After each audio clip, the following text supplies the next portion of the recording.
Bonjour et bienvenue dans ce cours d'écriture. Je suis Franck Castellas, auteur de romans et chargé du cours d'écriture multimédia à l'IUT de Toulon. Dans la vidéo d'introduction générale, nous avons vu les premiers éléments utiles à la conception d'une œuvre de fiction. Dans cette vidéo, nous allons introduire la première partie du cours. Genèse d'une œuvre. Une œuvre est par définition une production de l'esprit, de l'imagination d'un auteur. Elle naît à la fois dans sa tête et dans son cœur. Elle peut être commandée par un producteur, un éditeur, ou bien simplement naître d'une envie, d'un désir, d'un besoin de l'auteur. On peut également être simplement poussé par l'envie d'écrire sans avoir d'idée particulière. Ainsi, on se retrouve face à deux situations. Dans la première, l'auteur déborde d'idées. Ses tiroirs sont pleins de projets d'écriture, il a rempli des carnets de notes, il a plein d'idées de personnages, bref, tout est dans sa tête et il n'y a plus qu'à. Très vite, il se rend compte cependant que les idées ne suffisent pas, que c'est le chaos dans sa tête et qu'il va falloir s'organiser, sous peine de tout commencer et de ne rien terminer. Dans la deuxième situation, c'est plutôt l'inverse. L'auteur se trouve devant une page blanche, il n'a aucune idée, mais il doit absolument rendre un roman à son éditeur d'ici le mois de juin, et nous sommes déjà mi-février. Bref, c'est l'angoisse, et plus il y pense, moins il a d'idées, et moins il a d'idées, plus c'est l'angoisse. L'objectif est donc de sortir de cette spirale déprimante. Ainsi, quelle que soit la situation de départ, que l'on ait plein d'idées ou que l'on soit face à une page blanche, il sera nécessaire d'acquérir une méthode et des techniques de travail. Dans cette première partie, nous allons donc voir comment trouver une idée, un sujet d'histoire. Puis nous verrons comment développer cette idée jusqu'à la rédaction d'un premier synopsis court. Nous apprendrons ensuite à faire un premier diagnostic de faisabilité et de viabilité du projet. Tout au long de cette partie, nous aurons également l'occasion d'utiliser les outils de créativité. Alors, comment trouver une idée de départ pour construire une fiction divertissante ? Nous sommes ici dans la situation où un auteur est face à une page blanche. Il lui faut trouver une idée de départ et nouer les premiers fils d'une histoire prometteuse et qui tienne la route. Retenez d'ores et déjà qu'une prémisse est une phrase dans laquelle on trouve le sujet de l'histoire, le lieu et l'époque où elle se déroule, l'intrigue générale, ainsi que les principaux personnages du récit. Alors l'objectif, c'est de trouver une idée de départ et de la résumer en une phrase. Voici un exemple de prémisse.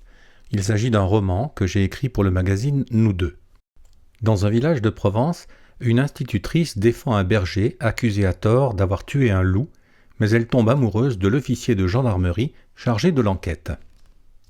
À première vue, il peut sembler facile d'écrire une telle phrase, mais en réalité, c'est une des plus grosses difficultés dans la création d'une œuvre. Pourquoi ? Parce que cette phrase, appelée prémisse, contient à elle seule toute l'histoire, comme nous le verrons un petit peu plus loin. Ce tableau représente le cheminement créatif qui a été le mien dans la phase de préconception du roman écrit pour le magazine Nous deux. Alors il s'agissait au départ d'une commande, donc j'avais des contraintes fixées par l'éditeur. Il voulait une romance en 10 chapitres et en gros 125 pages avec un happy end pour un public majoritairement féminin de 50 à 65 ans. Donc là, le tableau, on le voit, je pars de l'idée de départ, donc le projet, c'est une romance, ça part de la commande, et j'ai l'idée de mettre en scène l'histoire d'amitié entre un berger et une institutrice. Il va y avoir entre eux, je pense immédiatement, un conflit entre le loup et l'idée d'une écolo bobo qui défend la position du loup dans la colline. Et immanquablement, quand le loup est tué, le berger est accusé. À ce stade, l'histoire manque un petit peu de complexité. Je vais donc introduire un troisième personnage selon les codes de la romance, c'est le conflit triangulaire. Et donc je vais mettre en place un officier de gendarmerie qui va être chargé de l'enquête. Entre l'officier de gendarmerie et l'institutrice, que j'appelle Julie, va débuter une romance, et cette romance, évidemment, va trouver des obstacles, et notamment lorsque François, le gendarme, va arrêter Matteo, qui est le berger, parce qu'il l'accuse d'avoir tué le loup. À partir de là, on voit arriver la possibilité d'une erreur judiciaire. Julie va faire de la libération de Matteo son combat, au risque évidemment de perdre l'amour de François, et se pose une autre question, qui a tué le loup, etc. Et là, vous voyez que tout s'enchaîne, tout se met en place, ce qui était au départ une simple idée, une simple phrase, commence à se construire, et ça devient quelque chose d'organique. Et déjà dans ma tête, j'ai pratiquement toute l'histoire, les idées d'événements, d'actions et de dialogues se mettent en place, et je n'ai plus qu'à m'organiser, déjà en prenant des notes, parce qu'effectivement, à ce stade, vous avez plein d'idées qui vous arrivent, et si vous ne prenez pas des notes, comme elles sont en mémoire de travail, dans 5 minutes, vous les aurez oubliées. Voyons à présent les différentes méthodes pour trouver des idées. La première méthode est intuitive. Il s'agit de laisser venir l'inspiration.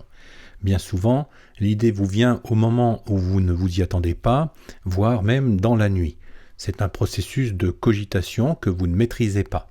Laissez venir l'idée et saisissez-la comme on saisit un fil que l'on commence à tirer doucement sans le casser. L'inspiration est d'autant plus féconde que vous avez une expérience de vie assez riche ou une grande curiosité d'esprit parce que vous vous intéressez à tout ou encore parce que vous lisez beaucoup. Bref, votre mémoire est pleine d'informations qui, à un moment donné, vont s'agglomérer entre elles et former une idée. Dans cet exemple, j'ai imaginé un homme qui était brisé par l'arrestation et l'incarcération de son fils innocent, accusé d'un crime horrible, et l'arrivée par hasard d'une jeune avocate dans sa vie, et cette avocate va tomber amoureuse de lui. Mais lui, c'est quelqu'un qui est en retrait, qui est brisé, qui n'a plus envie d'être amoureux ou quoi que ce soit, et toute l'histoire va tourner autour de cette relation entre cet homme et cette femme, cet homme qui a plus envie de vivre, cette femme qui a envie de lui redonner l'envie de vivre et d'aimer. Et donc elle n'a pas d'autre solution que de prendre la défense de son fils et de le faire sortir de prison en le faisant acquitter. À partir de là, ça peut paraître incroyable, mais l'histoire est déjà pratiquement faite. Il n'y a plus qu'à tirer le fil, à imaginer des événements, des personnages, des situations, des rebondissements, des coups de théâtre, et bien sûr une fin. La deuxième méthode est une alternative à la précédente. Il s'agit de la méthode « et si ». On part de cette interrogation pour faire émerger une idée. L'intérêt de la méthode « et si » est de partir d'une interrogation qui pose une contradiction et qui présente un obstacle dans une situation donnée. L'exemple ici montre une pianiste virtuose dont on peut penser qu'elle a une vie de rêve. Pourtant, derrière les apparences et les idées reçues, se pourrait-il qu'elle subisse en réalité le don qu'elle a sous la pression de son entourage, et que sa vie ne soit pas celle dont elle rêve. Que se passerait-il donc si tout à coup, elle décidait de tout arrêter pour vivre la vie dont elle a envie ? À partir de là, on peut tout imaginer. La troisième méthode consiste à puiser dans le réel l'inspiration d'une fiction. Il peut s'agir d'un fait divers, comme ici, avec la tentative de suicide d'un curé africain en Bretagne. Au-delà du drame humain que l'on déplore naturellement, le sujet est remarquable. Il ouvre un large éventail de possibilités d'histoire autour de la question « Pourquoi a-t-il fait ça ?» De quoi inspirer une très bonne fiction. On peut également s'inspirer de la vie d'un personnage remarquable dont on va romancer l'histoire, ou d'une aventure humaine comme la conquête de la Lune, la conquête de l'Ouest, la découverte d'une cité inconnue, etc. La quatrième méthode consiste à recourir aux outils de créativité. Parmi eux, le brainstorming qui se pratique en groupe. C'est un exercice à la fois amusant et stimulant, qui consiste à jeter les idées sur un papier ou un tableau et d'en faire le tri, de les organiser, afin de permettre l'émergence d'une idée de départ puis d'une prémisse. L'avantage est qu'on n'est pas seul face à la page vide, mais cela suppose de travailler en équipe. Les jeux créatifs sont également un bon moyen de faire émerger des idées.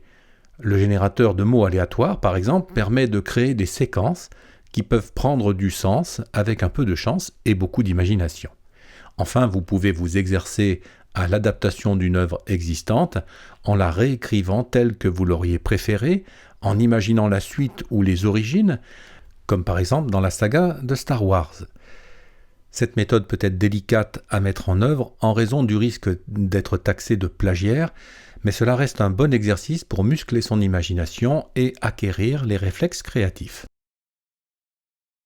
À présent, je vous propose de faire un exercice de brainstorming d'une durée de 45 minutes sur la thématique du curé de Morlaix.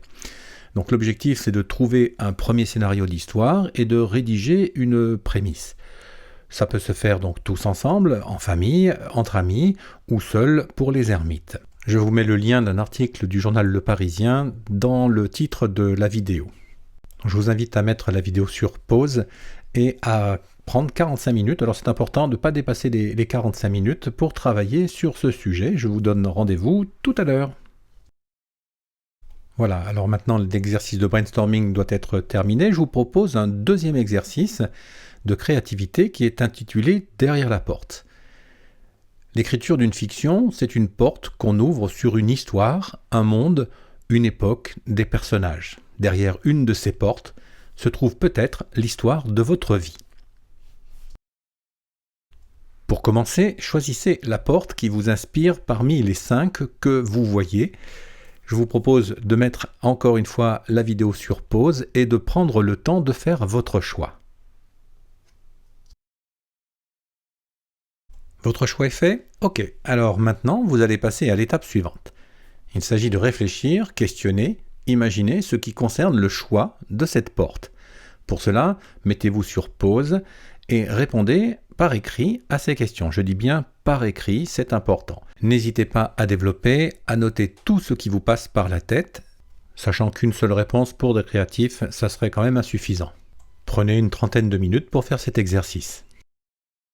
Ok, à présent, toujours sur le même sujet, on passe à un deuxième exercice. Il s'agit maintenant de vous mettre dans la peau du narrateur.